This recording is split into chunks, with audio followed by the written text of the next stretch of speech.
two Marines charged with the murder of a fellow Marine. Some would say underdog lawyer in this case, and the unsure feeling of code breaking and dishonor, or the simple carrying out of orders from a commanding officer.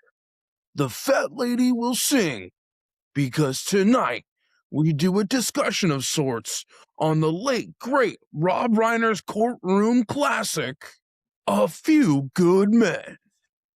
This is a production that hopes not to be court-martialed, and you are listening to a You Can't Handle the Truth edition of Just For Flix.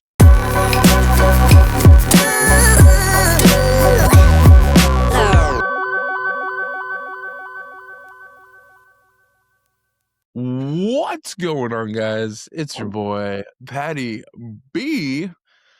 Ah, man, we're here in the courtroom today, huh? We're on the verge of getting court-martialed. And with me today is as always, is Mr. B-Dawg, Mr. Brandon. We're here to talk about one of your favorite movies, I'm thinking, right? A movie that in the process of doing research for this and making our notes for this, I watched for the first time. I knew it was going to be a task for myself. Well, I thought it was, and then I watched it, and I was like, "Oh man, I got hooked easy. Got hooked real easy with this one." You know, Pat, I'm just going to say it. I don't care what you think you're entitled to. You know, just this. Facts, no, man. It was no, I guess for me, I thought this. For the longest time, too, I didn't know this was a Rob Reiner movie. And then when we, did we've done another Rob Reiner movie, Stand By Me. We've covered, which will link right here. When we were covering that, it's like I didn't realize that A Few Good Men was one of his movies. I think A Princess Bride. You got Stand By Me, obviously, Spinal Tap. To be totally honest, when you look at his track record with films, this is kind of an oddball movie for him when you really think about it. Yeah, like on paper too, you're like, A Few Good Men. Like, this doesn't seem like a Rob Reiner movie. Seems like some typical, like, that's the thing too, is I thought it was like some typical, like, 90s military action movie, because there was plenty of them back then, I feel like. So, I don't know. It's just, and the more I watch this, the more the cast gets developed and the more the, like, people just get sprinkled in this movie, it seems like, and you're like, wait, what? Wait, what? Wait, what? Like, I'm just so glad I sat down and watched this, and I'm so glad we're covering it today, man, because it was a very well thought out film, I think. Very well pieced together. It flowed very well. It just, I never felt really disinterested throughout the movie. Yeah, this is a movie that I watched this. I want to say I was in middle school when I first watched it and fell in love with it. But this movie, there's just so much, like, every time you watch it, you catch something different. That's why I like court-based movies, is because you always look at the case the way they're looking at something and you catch something different each time. Mhm. Like, the cast is great in this film. We'll get into that here shortly because there are some big name actors in here, some actors that were just getting their start at the time too. But Pat, I think it's time for us to go into our favorite topic that we like to start off each episode with. What is the budget? Pat, what's the budget for this film? Like 45. You're close. It's 41 million. 41 million was the budget. Opening weekend only got them. How much do you think opening weekend got them? Under or over 41? Let me ask you that. I'm going to say under, but very close to getting it. Yeah, it was 15 mil was what they got. Pretty much 50. Roughed it up, you go to 16 mil. Okay. Gross worldwide, though, they did make their money back and more. They ended up grossing $243,240,178. So they did get their money back plus more. Yeah. So let's go into the Oscar nods. And I think this is kind of the first point we should really talk about with the movie. The movie was nominated for 4 Oscars. Didn't win one. They were nominated for Best Picture, Best Supporting Actor for Jack Nicholson, Mhm. Best Sound, and Best Film Editing. Now, all of them, they lost to Unforgiven except one, which was Best Sound, and they lost it to The Last of the Mohicans. Dang. So they didn't win Rough any of them, breaks. but Go do ahead. you feel they should have won one? And which one do you feel it deserved? You said it was Best Picture, Best Supporting Actor, right? Mhm. Best And Best Sound Sound and and Best Film Edit. Best Film Editing. Um, I think this okay, I think for sure after watching it, either, probably I would either say film editing or Best Supporting Actor, and Best Supporting Actor would probably be Jack Nicholson. I agree with you with Best Supporting Actor. Even though Gene Hackman did win this year for Unforgiven, um, I still feel Jack Nicholson did it better.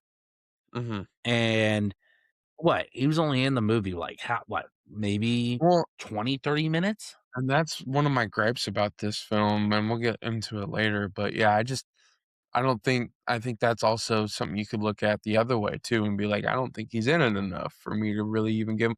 But they've had plenty of winners also that have been on screen for I think what's the record? I think like 5 or 6 minutes on screen, and some actress was, like, on screen, Well, I think a total of I forget her name, but for, like, 6 minutes of a movie, and she won, like, Best Supporting Actress or something like that. you gotta remember, Anthony Hopkins did it for Silence of the Lambs. I think we calculated, like, maybe 15 minutes of the film Yeah, was it's not a Anthony, lot. and he won Best Supporting for good reason. That dude played the heck out of that role, and that's why I said for Jack, I like Gene Hackman in Unforgiven, but not compared to how I like Jack Nicholson as Colonel Nathan Jessup. I'll get it out. I was may have messed up Colonel with, Nathan Jessup. Jessup. Like Jessup was just an amazing character overall. And that whole and that will lead to a talking point we're going to talk about later on with him is that he's just that cocky because he has that power behind him. He has the support behind him. He's up for that promotion that they are talking about through the whole film. Like Mhm. nothing can touch this guy until you You get know him what in front Nathan of camera. Jessup is? What He's is an that? absolute scumbag. That's what Well, he he is a is. scumbag, but we'll talk about it here in a little bit. But let's get into the cast here. Now, you brought up this cast is stacked, which it is very stacked. Let's go into this. They have Tom Cruise as Lieutenant Daniel Kaffee, which is the main Mhm. character. Jack Nicholson is Colonel Nathan Jessup. Demi Moore is Joanne Galloway. You have Kevin Bacon, who's Jack Ross. I will admit that was probably my favorite little rivalry they had was between Kevin Cruise Bacon. and Bacon. Oh Yeah. yeah. They Yeah, bounced off each other so well, they did. and it just I really like the other the bar scene between them 2 when they're sitting at the booth having beers together. That's a really good scene. "You're a lousy softball player, Jack." Yeah, yeah, you're a lousy fucking softball player. Yeah. So good. So good. Kiefer Sutherland, this is a usual in Reiner films. Sutherland is Yeah. Jonathan Kendrick, which I'll get to him. This is probably my favorite movie with him in it. I'm not a With big who? fan of Kiefer Sutherland. Like, Man, I'm not a okay. fan of his movies, but I'll Well, say why later on, why we're talking about our likes and I dislikes. can't wait to talk Why I about that like because I have some thoughts myself. we go into Kevin Pollak, which is one of my favorite duos Yes. is Cruz and Pollak. And this Kevin Pollak Pollak is is a such great a supporting. perfect he's a perfect addition. I think him and Bacon are, like, perfect additions to this movie. Like, it kinda, like, He's gives always that great movie support. an extra oomph to it. Yeah. Like how him and Moore back or like go feed off each other too a lot. Mhm. Like Pollock has always been, I will always put it this way. Pollock is not a good actor if he's by himself, if that makes sense. Like he's not the star attraction, but Yeah. whenever he's in a movie, he is a great supporting Oh, actor. Like he 100%. is always there to help.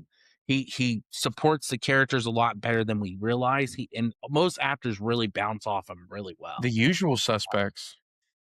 Yeah, The Usual That's it. Suspects. Yeah, Well, yeah, he's in a lot of stuff. People, did you know he was a Joker at one point? I didn't. It's in an animated movie. He does voice him. It wasn't a good one, but it's decent. Um, It's but funny. that's a guy who's just a great supporting actor. Any movie that he's in, I'm usually it's kind of like a Paul Giamatti thing. Like any movie he's in, I'm usually watching with him. Fair. James Marshall is PFC Downey. You have Wolfgang Bodison, which is Lance Corporal Dawson. JT Walsh, which is another actor that I enjoy in two Yeah, military films I I enjoy. knew you were gonna bring him Uh, up, dude. It's funny Markinson. when I watched it, I was like, yeah, Brandon's for sure gonna be bringing this guy up. Oh, I love JT Walsh. In any This movie is he's Major. You in. said this is Major Dickerson, right? From Yeah, Sergeant Major Dickerson. And he's J.A. also Preston in is he's in Pleasantville too, I think. yep. He's in a Yeah. lot of movies. He's He's the now mayor of again another Pleasantville. yeah, another actor who's not a big name when you think of movies, but he when he's in a movie, he's great supporting. Oh You yeah. know, he's a great Yeah. support. And then J.A. Preston is Judge Randolph. Noah Weil, man. A Yeah. young Noah Weil is in this, and if you don't know who that is, he's from ER, and he's also from the current critically acclaimed show on HBO, The Pit, which Mrs. Yep. Patty B has gotten me absolutely hooked on right now. So I And he's Barnes in the movie, if I'm not mistaken. He's Corporal Barnes, the one that is drives him that who it around. is? Yeah, he Yeah, has a it's really good, Barnes. I think his scene's pivotal because it kind of changes the tone of the case a little bit. It's when the case starts to go the right way. He's the one that they're questioning with the manual, like, "Show me where it says code red." And then Mhm. that's when they were like, "Oh, I guess it's not in it." And then that's one of my favorite scenes with Cruz is when he swipes it Oh, I know. Yeah, from and he he goes does it so smoothly too, man. yeah, even Bacon's looking back at him like and then but that whole scene where he says, "Show me where the mess hall," where it says where the mess hall is, and he's like, I it's not in there." And he goes, "Oh, so how do you know where the mess hall is?" And it was a perfect way to get back at him. It's like, "Well, how can you say this?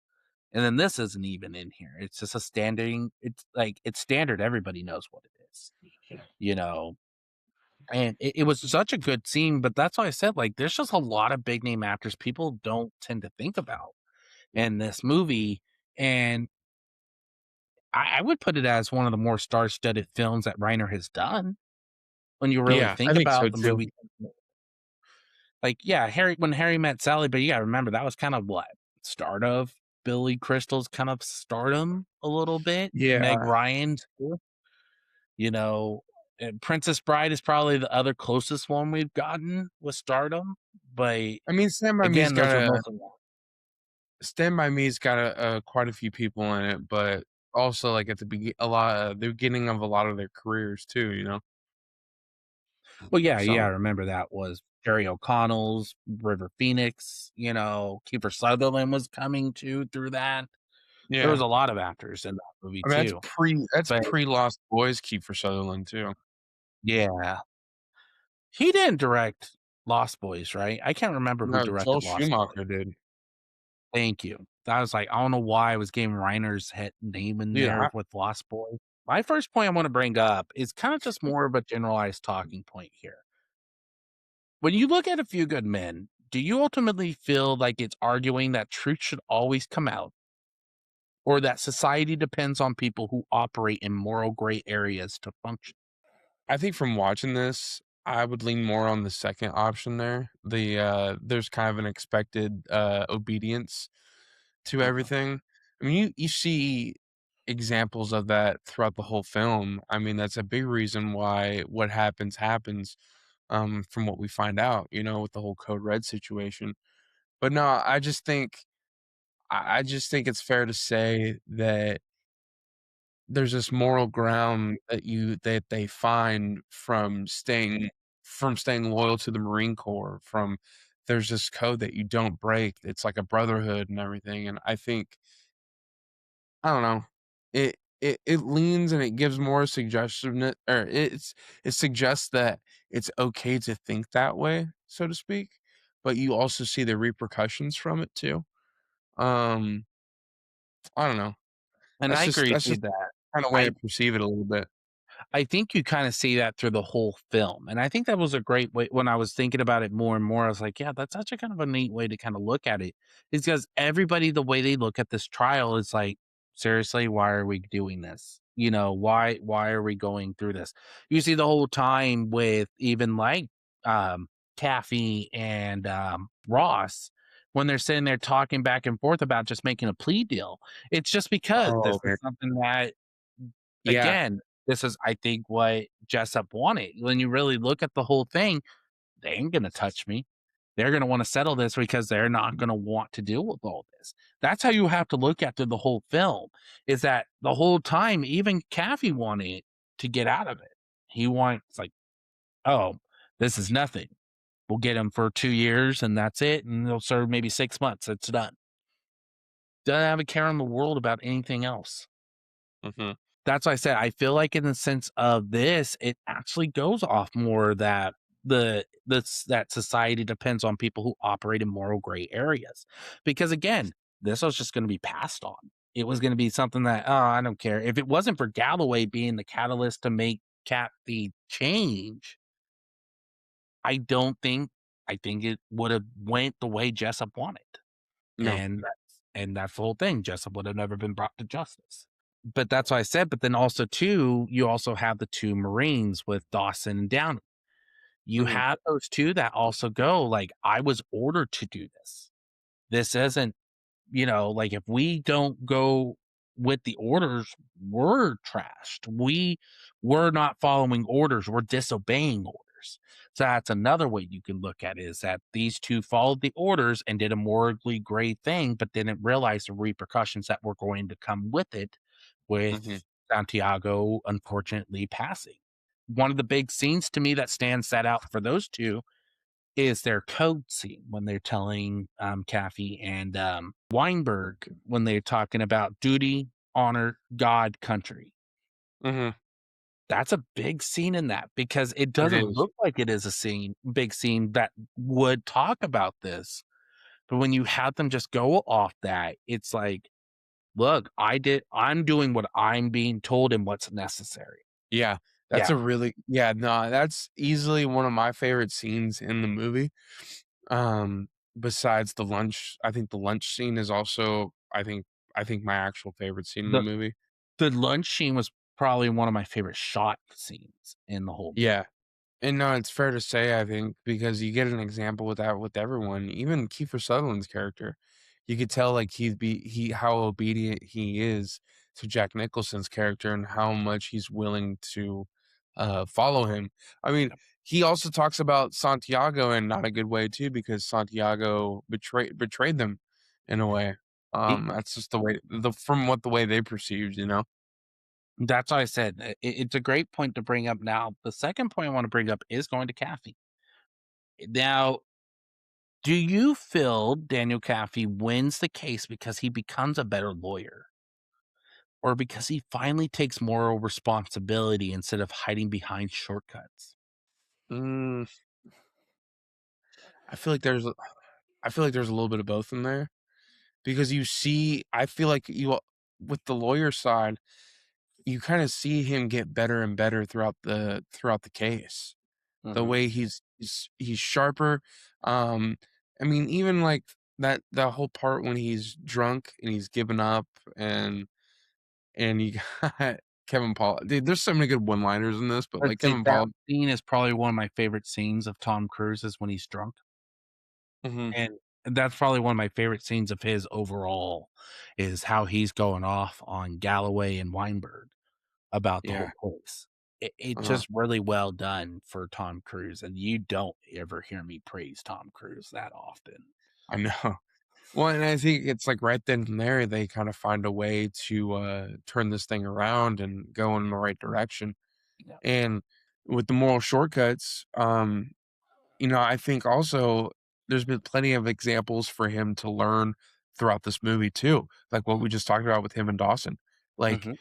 he finds with him and Kevin Bacon having all those conversations. I think you just there's a there's a sense that he's like he understands why everything is happening the way it is, Mhm.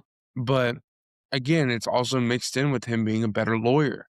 So that's a great question because it could go either way. But for me, it's just like it's just a perfect mixture, I think, of everything.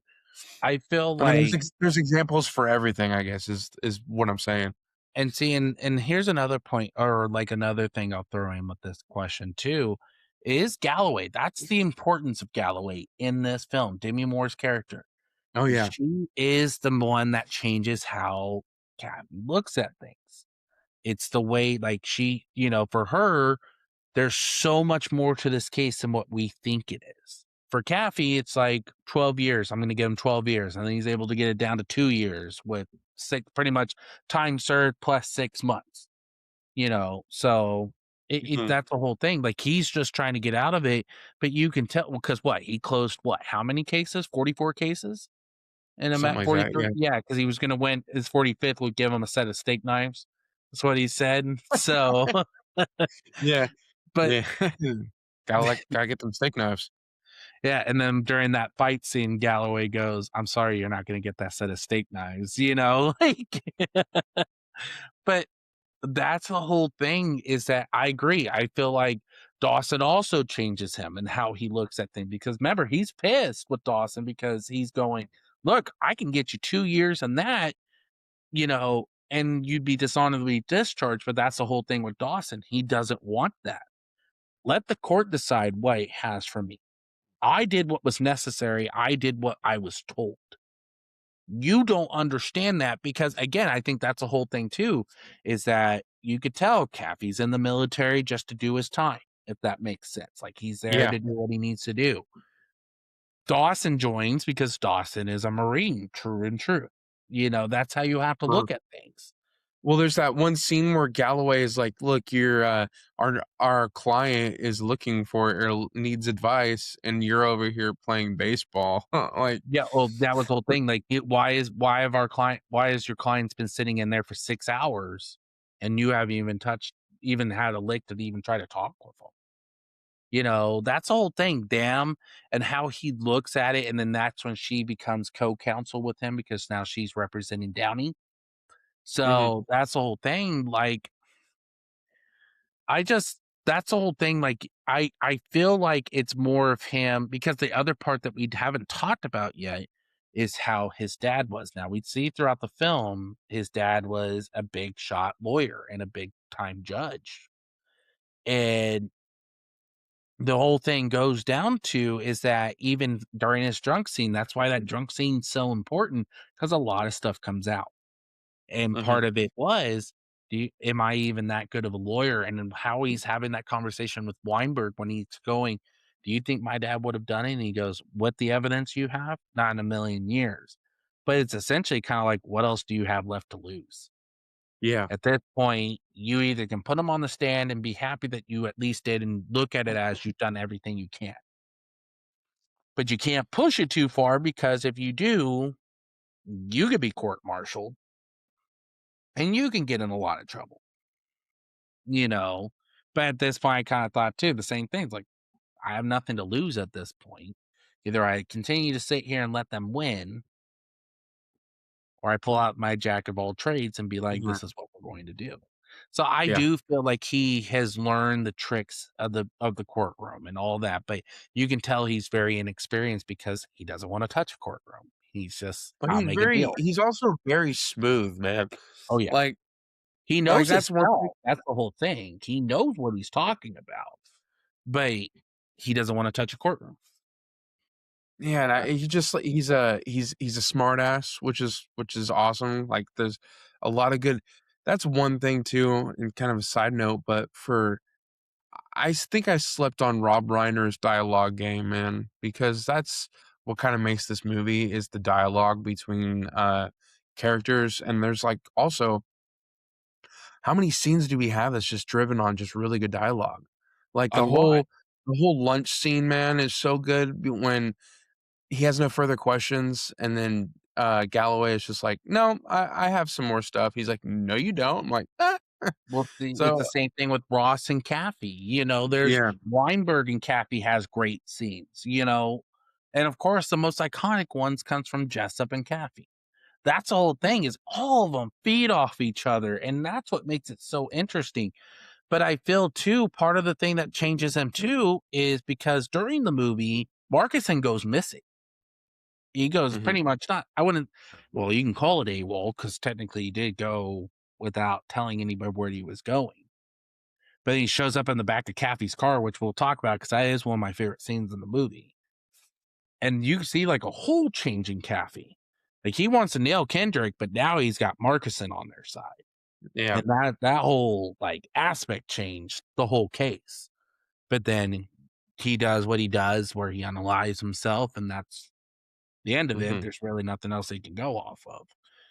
But let's go to Colonel Jessup. Now, Colonel Jessup, of course, we know probably the best character. If it's not Caffey, we know it's the best character of this film, played by the great Jack Nicholson. Now, in your opinion, is Colonel Jessup a straight up villain, or is he truly the movie's most honest character about how power and protection actually work? Man, that's a tough one. I guess it's just how you perceive it, right? That's all. That's honestly what that comes down to is how you perceive him in this movie. You got to Um, ask me nicely. You need me on that wall. yeah, I think it does come down to him in understanding the ways of being corrupt and the ways of following that path. Because yeah, like you just dropped some banger lines, man. This is stuff that he says within the movie, and I think you got that first scene. I think is so great where it's him, JT Marshall's. Is it JT Marshall? Did I say that Or right? JT Walsh. JT Walsh's character and Kiefer Sutherland's character. Who the How right is Santiago? Like, yeah, yeah. And he's like, "You don't." It is Jack Nicholson. "You don't tell me to you don't say anything in front of another officer about me," or whatever. You don't correct me in front of an officer. what's Just trying what to channel what's my inner surrender? The Jack whole Nicholson Wentworth division. Tom, call the president. We're going to surrender our base at Guantanamo. Hold up, Tom. Maybe we need to think about this. Like, it's just that charisma from him just makes that role so great for him. Yeah, and It's that's by one thing far my favorite role of his this overall. is one thing and this is comes from a movie that we have covered in the past, and I wanted to bring it up to you too because I felt some similarities, and I was like, maybe I just had to ask you, but I feel like James Gandolfini's character in The Last Castle gets a little inspiration from Nicholson in this. I With how calm and corrupt he is, I saw a lot of it in this movie when I watched it, and I'm like, I just had to bring that up because I feel like you would understand where I'm coming from with that. I agree with you, but you got to remember there is one key difference between the two. One was combat trained, one was not. Yeah, that's true. So you got to remember that's a big thing because they even said him and Markison served in Vietnam. So Mhm. that's what kind of made that whole thing is those two have known each other for quite some time. That's what made both their dynamics together so well done. But then, yeah, that was the other. I agree with you there. I was thinking like I love the charisma that he has there because I haven't seen that in him since One Flew Over the Cuckoo's Nest, Yeah. and that charisma from Nicholson just works, and it works so well for this. Like for this question, I would lean more to being the honest character because even though he's not honest overall, because of course he did lie about what he did. The truth of the matter, the fact is that he does show how power corrupts and that he feels that nothing can touch him. He has to do what's best for his men. And because Mhm. that's the whole thing, too, Santiago did go outside the chain of command and pretty much try to threaten to give information off to the NIS, which is Navy Investigative Services, um, to do that. And that's the whole thing. I think this might be a critique that might get me heat. My only critique about this film was that scene and its placement in the film. Mhm. I wish we would have gotten it a little sooner because I'm not gonna lie, when there's not really a lot of flashbacks in this film, I actually thought that was part of the film, like they're planning this while they're coming to Cuba, if that makes sense. So, you think this movie lacks, a little bit more depth when it comes to, like, flashbacks and stuff like that? I wouldn't say that because I was okay with some of the flashbacks we did see. I just wished that scene with Nicholson, Sutherland, and Walsh was sooner. I wish it was actually kind of why I like the first scenes of the movie. Yeah, like, even if the movie opened up with that scene. Or like the dialogue was a little different because Yeah. because at points when I'm watching it, I'm literally thinking, oh, this is part of what's going on. Like they're planning this while the lawyers are flying to Cuba. It Mhm. just didn't seem like a great placement pick for me, at Yeah. least. But I guess, I mean, could I get into some I yeah. wanna get into, some of my dislikes since we're right on the topic, might as well just bring it up. Um, you had mentioned it earlier with Kiefer Sutherland and how you think this is one of your favorite roles with him in it, right? Mhm. It is. I felt the exact opposite, man. I don't think he's that great in this, compared to the other characters we see. Like, I think Kevin Bacon's character is way better than Kiefer Sutherland. Can I Um, play devil's advocate before we go to another topic here? what's that? Let me tell you the scene that I love with Kendrick or Kiefer Sutherland. What's that? It's when he's on the stand.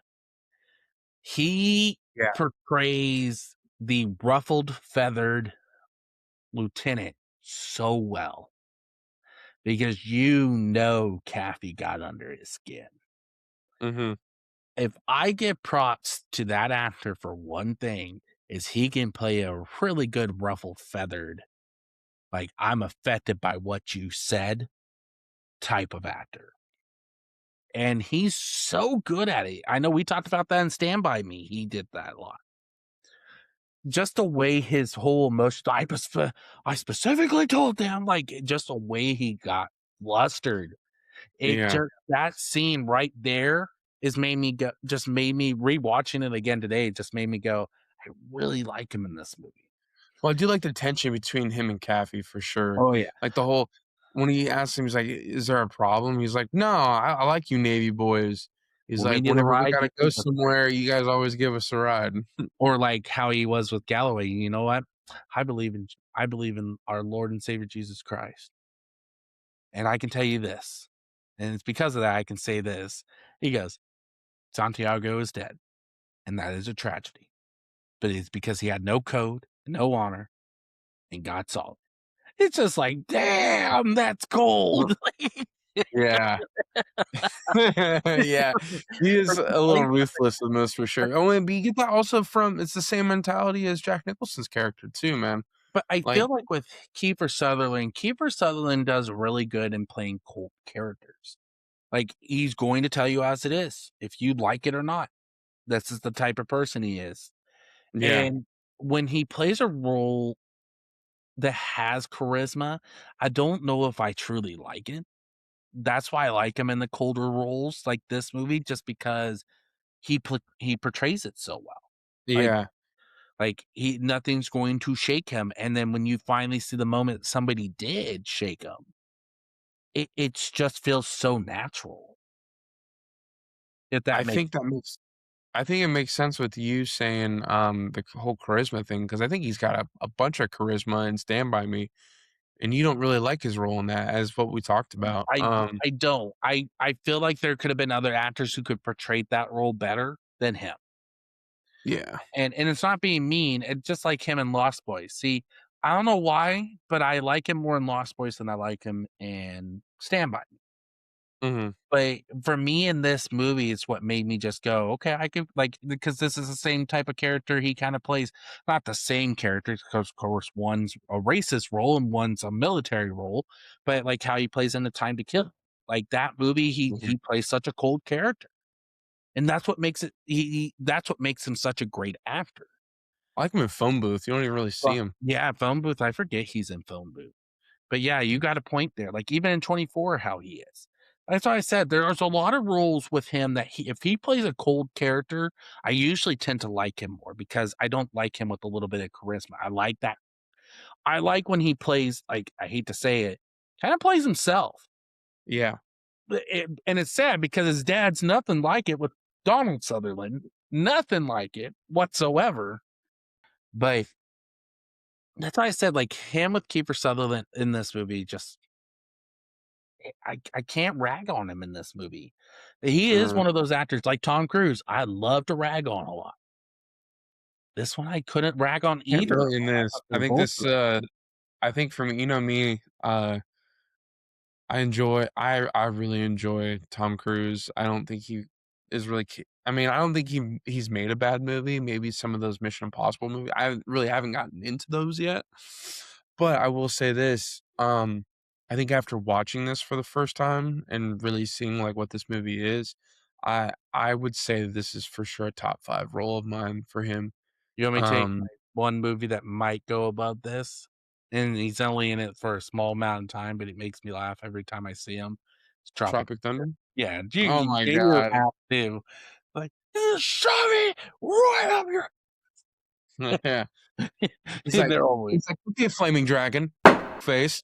he fucking he just plays such a good role in that, and it's like, see, I like roles with him where he is more ferocious and Yeah. more in your face instead of, "Oh, it's okay.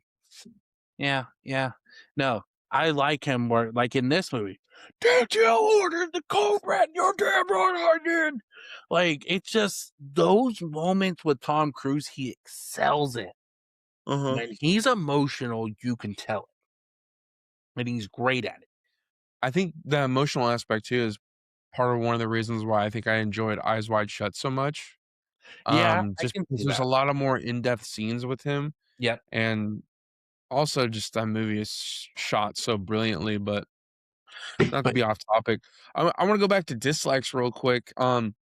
My next dislike was gonna be I don't think we got enough Nicholson in this movie, man. I just think there was a part where I think he could have got to learn more about him, but also I think he would have added more to the film itself if he was in a few more scenes, or just a few more moments.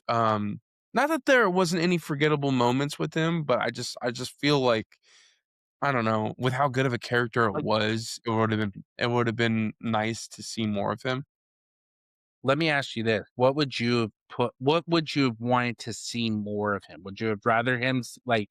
Do you like the scenes like we got with them in their office, or would you rather seen him more by himself? And how would you have pitched it to add more of him in it? I'm Like, I curious. wish we got to I like, even, like, that lunch scene, I wish we got to see him talking to the guys at the table after they left, instead of it just following, Galloway and Caffey and Kevin Pollak's character. I And us like being told Markinson left or went Yeah, AWOL, pretty much. mhm. I just wish there was more, like, behind the scenes discussions like that they kinda showed. Um, I don't I think if we got a little bit more him and, I keep forgetting his name now, I think Markson? Markinson, Um, JT Marcus Walsh. Mhm. JT Walsh, that's what it is. I think if him and JT Walsh had more scenes too, um, because they also have a history as well. Yep. He made it clear that they were in Vietnam together and, They graduated in the same class. There was a lot of uh it that was the uni. and inevitably, Jessup had a better military career than he did essentially and surpassed him and everything. Um, no, and then my last dislike, other than that is gonna be I feel like the ending is so sudden in this, man. I feel like we coulda got a scene after the courtroom scene at the very end, just to kind of give you, like, that last goodbye to the characters. Instead, it's just like let's just okay, this movie kinda got to its climax and we just ended it, so to speak. See, I'm gonna disagree with you on that because I do like the ending a lot. Because remember, we have that scene between Dawson and Caffey when Dawson treats him like garbage in reality, like you're a disgrace wearing that uniform, right? And then you have that whole scene of him putting his hands in his pockets, which is kind of a disrespect. Like it's a form of disrespect to an officer, you know? But then that Mhm. whole last scene is that, at least he can walk out saying Caffey did everything he could. Like, you got to remember, Caffey was new to this. He didn't care about these guys. Now it's getting to a point where he had to do what was necessary. He did win the case, but in reality, they still lost because of the fact being they were still dishonorably discharged.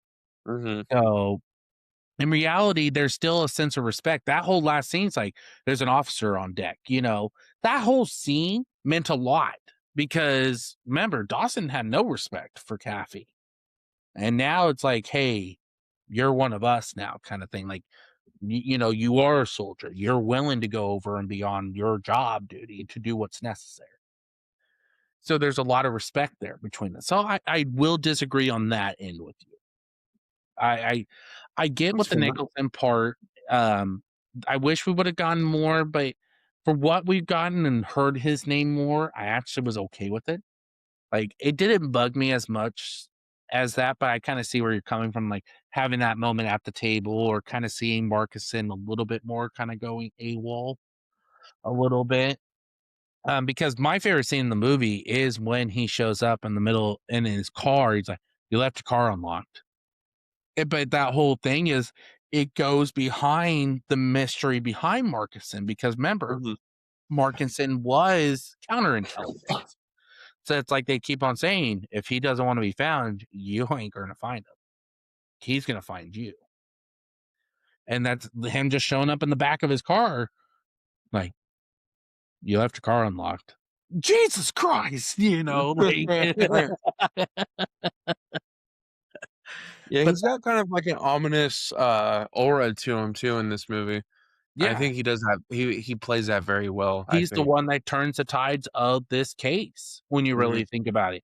Even though, yeah, the others have reported it. Yeah, remember, this is the man who could put Jessup in the ground situation. Like, this is the man who could ruin Jessup's career. Mhm. And then he unalives himself. And in some ways, kind of brings a defeat towards him. Like, now without him, I don't have a case.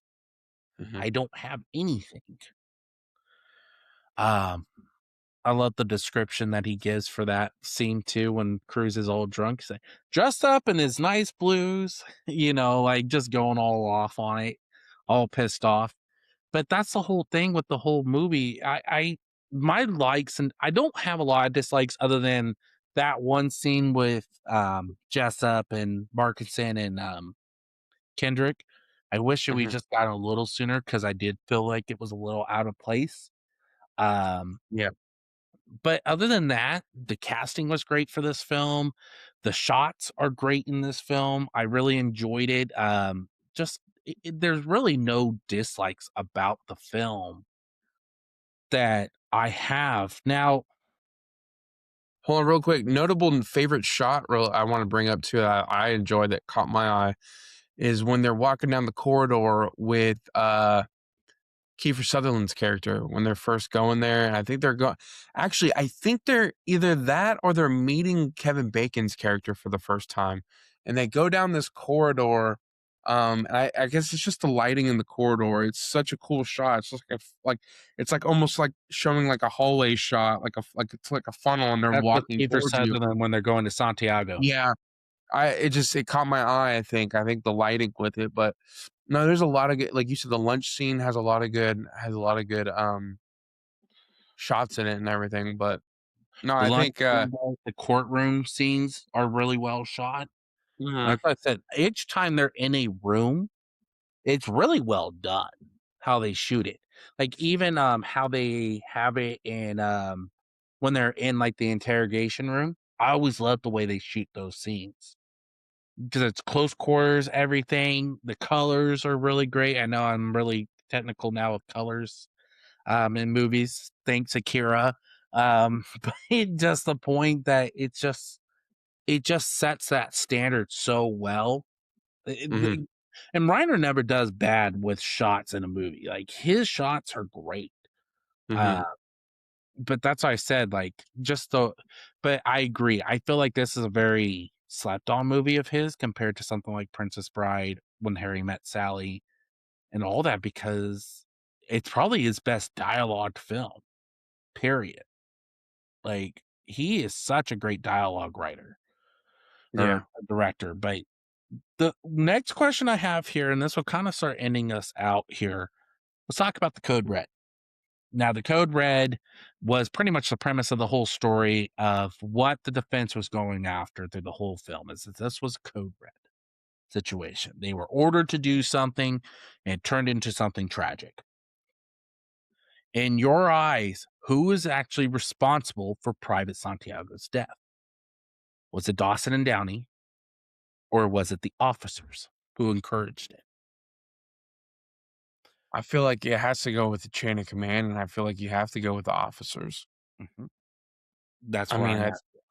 I just feel like I don't know. That just seems like I mean, if we're gonna, it's the trickle down effect. But I feel like you know you got to go from where the source is, and that's definitely with the higher ups. I mean, they're at the end of the day, they're the ones that have the call. It's So, sad that they had to watch how they addressed them during the case. mhm. And it's sad because if you're the one that they're looking at, you should not have to fear something like that. Like you have the right to ask questions. And to me, them watching what they had to say to Kendrick and Jessup, that was the whole thing that kind of was like, okay, they pretty much did what they did. If they have nothing to hide, let them share it. Yeah, And but I agree. Even though Dawson and Downey are the two, that's kind of where that goes back to that first question. Like in reality, yes, Dawson and Downey are the ones that caused what happened to happen. mhm. But in reality, they're kind of in that moral gray area. It's not they did it correct, but it's not that, but it's the whole thing of they were ordered to do it. They were Yeah. not, They didn't have a choice to get out of it because if yeah. they did, they'd be dishonorably discharged or they'd be in And they were still prison. dishonorably discharged. But Mhm. that's the whole thing with that is even though they're the ones responsible, it does really trickle down from command. And command is Mhm. the one that should be responsible for it. Now, that's why I said there's really like the other like to go into likes about this film, like I said, you never hear me on this podcast praise Kiefer Sutherland or Tom Cruise. And they were actually two of my favorite roles in this film. Like Tom Cruise, like I said, does really good in emotional roles. He does. I'll give him props there. Mhm. And his is a very emotional movie. Like emotional role for him. Not emotional movie, but emotional role for him. Where he can express that. Kevin Bacon, this is probably my favorite film with him. Like Really? I'm not a big I like Kevin Bacon films. But to me, I would put this was kind of like his stint to going into drama a little bit more. Sleepers, man. Need to check that Oh, out. Papers is good. I'm not denying that.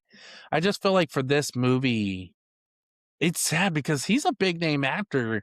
And for this movie, he kind of was one of the sideline characters, which I thought was actually really good. I was okay with that. Mhm. He was so good for that. And yeah, remember too, Tom Cruise and him were kind of young in this movie. They were probably the two youngest people in this movie, other than, of course, the two or the Lance What's crazy Corporal. to think too is Tom Cruise had already been acting for like 10 years at this point. Agreed, but now let me ask you this because he was kind of an established actor, so I can't really ask that question. I was like, he had Cocktails, he had there was movies that he was in, The Color Purple. Color Yeah. Purple. That's what I said. Like, but do you? Let me ask you this. I think this is a better way to ask this. Do you feel this movie slingshot him into more stardom roles, or do you feel No. like he already had that? I think he already had that. I mean, Top Gun was way before this. Yeah, Top Gun was like 7 years before this. you had that. You had what was the other one I was just thinking that he was big in? Days of Thunder. This was like the start of, I think, his success in the 90s, Yeah, because you know what followed after this was like Interview with the Vampire, Days of Thunder, the first Mission Impossible. the start of the Mission Impossible. So Yeah, I agree with that. Like Vanilla Sky, now, Magnolia. The list goes on and on. see, I Eyes agree. wide shut, dude. Like, come on now. This is where I'll admit, like when I watched this, I really loved military drama films. I've always been a fan of them, and this to Yeah. me was just one of those movies that I just really liked that they highlighted military lawyers, and it was a military case. I Mhm. really enjoyed that because then you get another one later on, Rules of Engagement, which it's okay. It's not the best, but it deals with a different situation. Mhm. But Guy Pearce is great in that film. Tommy I Lee love Guy Jones. Pearce.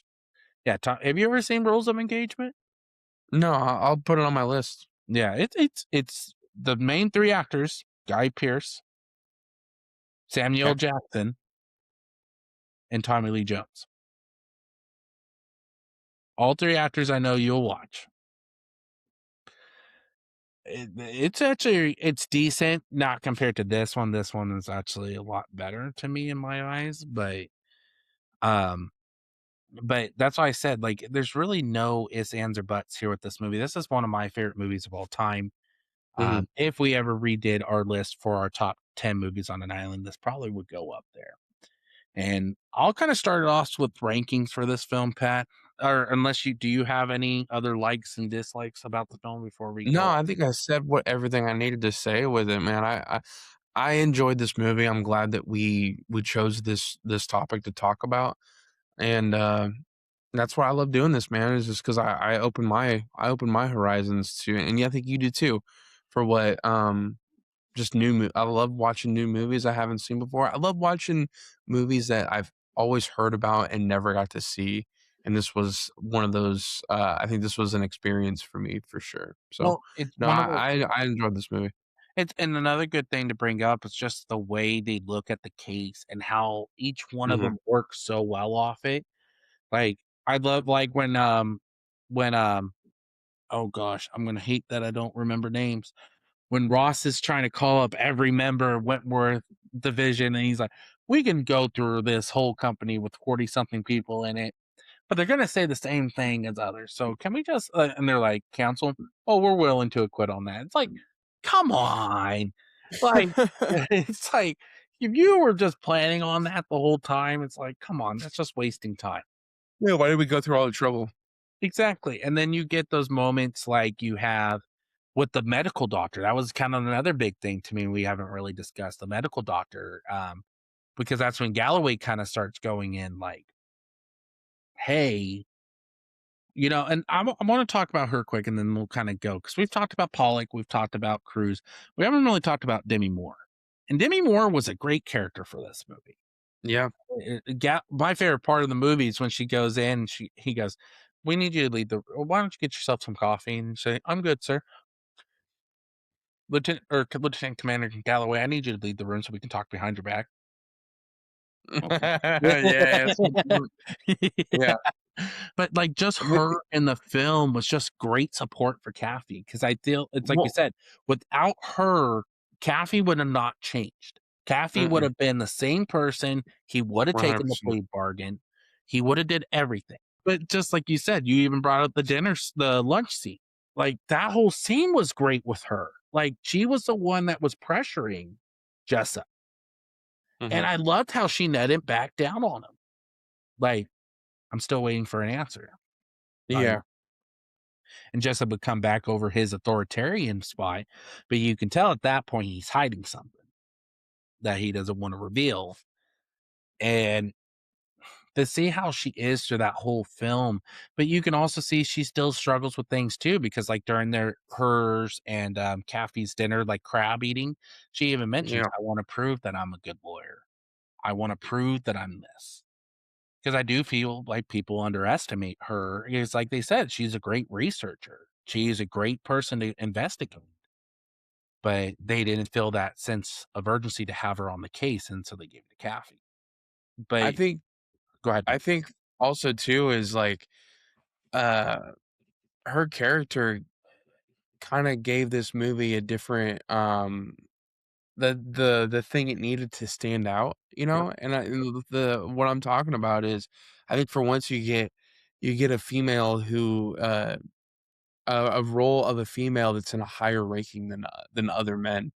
And I think Yeah. that makes her character automatically already kind of stand out. Because I think at that time too, they didn't really make movies, you know, that focus on stuff like that. And I think for this one in particular, it gives it a whole nother element, to the situation, you know what I mean? Like, oh, Eh, you know, Demi Moore and I think that's why her character is such a pivotal part of Caffey's character as well. I mean, we like what we've said throughout this whole podcast. like another big part too is I love just the trio of them. When you really look at the trio, they're a great trio. They bounce off each other really well. Yeah. Caffey's the smooth talker, like you've brought up. He's the one that is going to get his hands in where he needs to get it in, right? Mhm. Pollock is more the observer. He's the one. One of my favorite scenes is when they're in the when they're actually like getting ready to start their side or start the case and stuff. He's the one Mhm. that's like, no, you can't be saying that because everybody's going to hear this and they're going to think this way, you know. So he's the like more the psyche kind of person. He's the one that's evaluating them and going, this is how I would address it. Because that's what I love about Pollock's character too. Is Pollock's character just feels like he doesn't need to be on this case. There's no reason for him to be on this case with them. But in reality, he realizes why he's on this case. Mhm. You know, it's going to help him too because this wasn't going to be a short case. This was going to be more of a drawn out case. And without him, I don't feel like Caffey would have won either. You know, but like I said, him and Demi Moore scenes like, why do you like him so much, or why do you hate him so much? That whole scene was great because you saw both their looks on him. You know that, yeah, they best on a weakling, but in reality, they stand on that wall and say, "Nothing's gonna happen on my watch tonight." So in reality, they're gonna do what's told, and that's essentially what the whole story is about with Dawson and Down. They were told what to do, and they did it. That was an order. Mhm. That's why I like just this whole movie's really good. Now, I wanna start us off with ranking because you probably can guess where I'm ranking this on a scale of 1 to 10. It is It's gonna be high. Yeah. it's gonna be a 10 out of 10. This movie is one of What? those movies that I could put on. It's kinda like how you are with certain movies, right? With, like, Ball of Rocket or Jackie Brown and all them. This is a movie I could put on, just listen to, and find something new each time. I just really enjoy this movie so well. Just rewatching it again today, and I rewatched it a few times, not just because I wanted to study it and get points off this. It was because I just enjoy the film. The film is Yeah. so great that actors are great in it. They all feed off each other. It's sad that we don't see a lot of them act with each other anymore. But that's the best part of it is that these guys just bounce off each other so well. It just feels natural. It doesn't feel like it's acted. And that's what I love about movies is when they're just able to just act and just feel like it's a flawless thing. So, like, my only flaws went to the editing. Like, but even then, that it was still a great scene. It was just a placement. So Yeah. I I'm giving it a 10 out of 10, Pat. I really enjoyed this. Interesting, man. Well, yeah, no, I enjoyed the film as well. I think for me, watching it for my first time, it definitely stood out. And with that being said, I'm giving it a solid 8.4. Um, it's nothing against it. That's just I also you watched this movie a lot more, and I don't think my opinion of it could change, but I think this was a solid ranking for me for seeing it for the first time in the last week. So I would I really love to like after talking with Rules of Engagement with you, I'd really like to watch that movie with you and then maybe watch another lawyer movie in between. and then we go back to this, because I do feel like you will see it the way I see it, compared to, because out of all courtroom dramas I have watched, this is probably the best, up there with 12 Angry Men for me. Like, Yeah. it's just a great film. But I didn't mean to cut you off. I'm just saying I would really love to No. watch like Rules of Engagement with you and stuff like that, and then revisit this film and see what Okay. your opinion is on it at Down. one point. But Damn. that's why I said I'm glad we were able to do this. And like we said, fans, we did, Pat chose Stand By Me for the last film we did. So I'll put the link right here for you guys to go back or to watch that too, and hear us talk about Stand By Me and what we liked and disliked. And what I loved about our picks too is, like you said, you chose a movie that I have never seen. Yeah. And I chose a movie you have never seen. Mm-hmm. No, And I that's think it worked out perfectly too, man. And shout out and rest in peace, Rob Reiner, man. This is and this brilliant, won't be the brilliant only two director. Reiner films we cover. Like, there's so many more great movies he has done. Oh yeah. I And think these were two perfect ones to start out with, I think. these are two of our favorite ones when you really Yeah. think about it. This was my favorite one, and Stand By Me was your favorite one. So we're always going to have that moment. And fans, if you guys want us to do more Rob Reiner films, let us know in the comments. Let us know what Rob Reiner film you would like us to cover next. We want to hear those opinions in the comments. Remember to check us out on Instagram and TikTok at J4F Podcast.